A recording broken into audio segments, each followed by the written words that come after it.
Hello, my name is Eric, and this is Trial and Eric, my new YouTube channel talking about bikes, a DIY attitude, trying new things, and probably other things as I think about them. I'm taking you on a bike ride today. I'm going up to Kelley Point, which is a park at the far north end of Portland, Oregon, and it's a bike ride that I really like taking. I find it relaxing. I think it's interesting. There's a lot to see, to hear, to smell.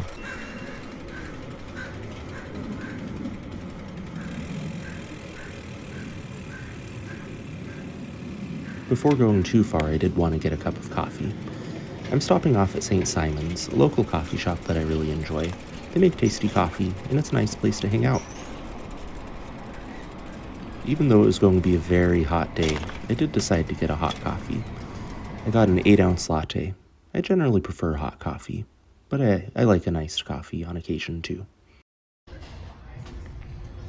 And it's time to get back on the road.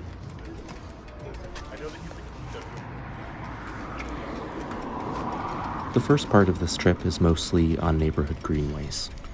These are small roads that the city recommends biking on. They're usually nice places to be, winding through neighborhoods, often on shaded roads, in low traffic.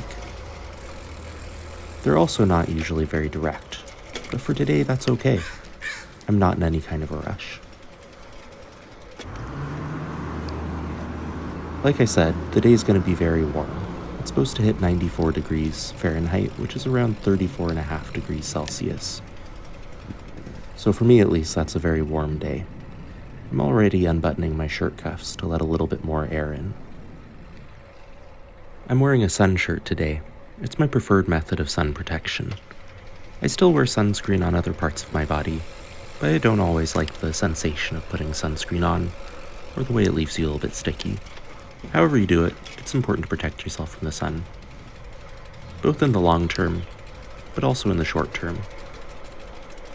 Sunburns are no fun. And it's not all neighborhood greenways. Like any North American city, there are going to be some places like this. Busy roads, boulevards, avenues, things like that, where you might not feel as safe. But I think the juice is worth the squeeze. Our destination's really pretty. I think some people call these stroads. Streets that are trying to be roads, roads that are trying to be streets. And they do both of those things badly.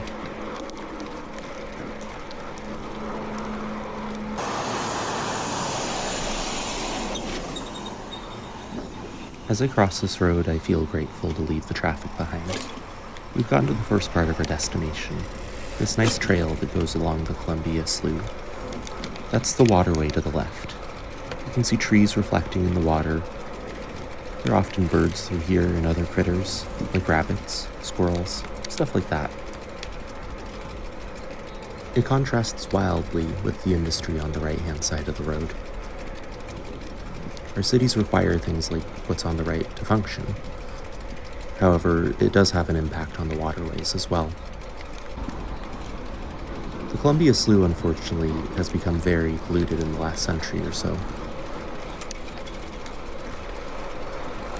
After decades of environmental mismanagement, with sewage being pumped into that waterway in particular, as well as various chemicals, it's not the same as it once was. There are signs throughout here that recommend not eating too much fish from the waterway. I think it says like 1 or 2 a month. And the reason for that is pesticides, as well as PCBs, a forever chemical. I like to imagine there's an alternate timeline where people go along this waterway with fishing rods. Maybe you see someone swimming in there. But that's not the reality right now. Maybe someday it'll be cleaned up enough that that's safe.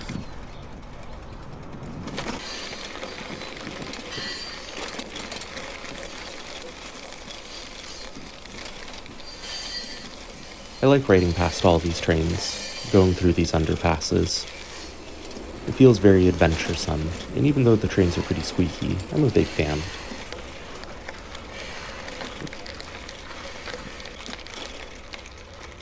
I know a little bit ago I mentioned that sewage used to get pumped into this waterway, There's a bridge coming up on the left, and if you take that bridge and go across, you get to the wastewater management plant. They've made a lot of changes, so it is a lot safer now, the way that they dispose of things. But sometimes it's still a little smelly. It smelled fresh today, though. I guess the wind was blowing in the other direction. This area to the right, I wasn't really sure what it was, so I pulled over to look at the sign. Looks like it's some sort of a lagoon. I think it has to do with the nature preserves through here. We're coming up on the Smith and Bybee wetland in a little bit.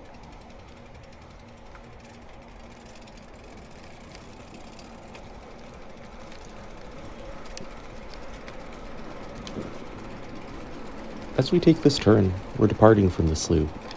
It's been nice to go along that waterway for a while, but we've got somewhere else to be. And so the trail comes up here, and we're going to be along a road for a while. It's a really loud, busy road, but thankfully we've got this trail on the side. It keeps us a lot safer than biking on that road. There are a lot of blackberries that grow through here. I bet it feeds a lot of wildlife.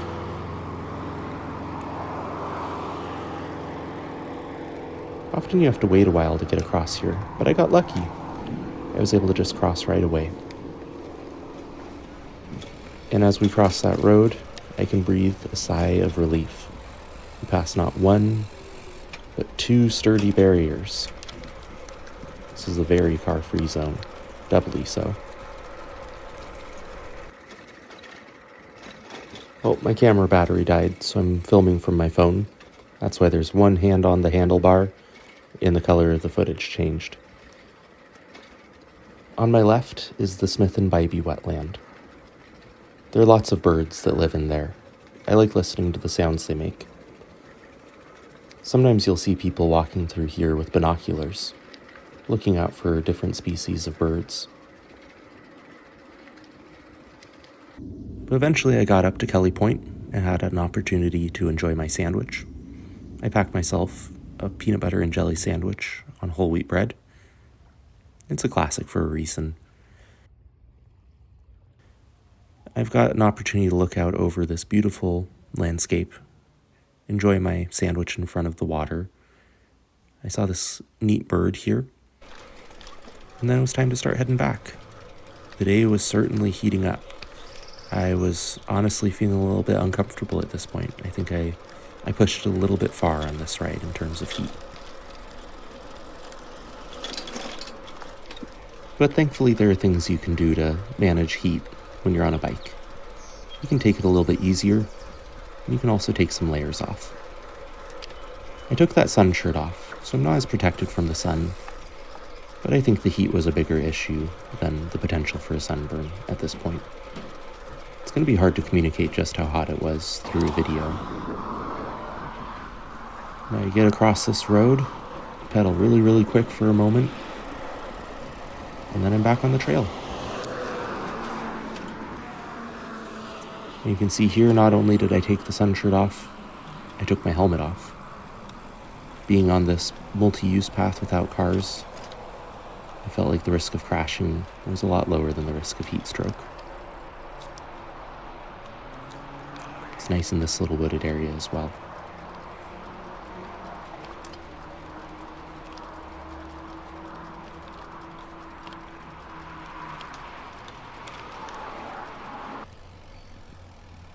And there's this nice little rest stop. Again, we're right by the Smith and Bybee wetland. I took a moment to pull over here, get a drink of water.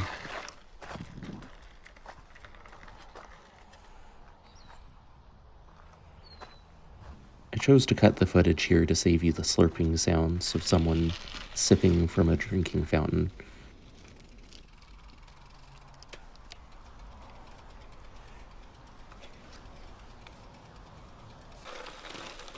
I stopped filming as much just because I was getting way, way, way too hot, so I think that this is a good point to end it on.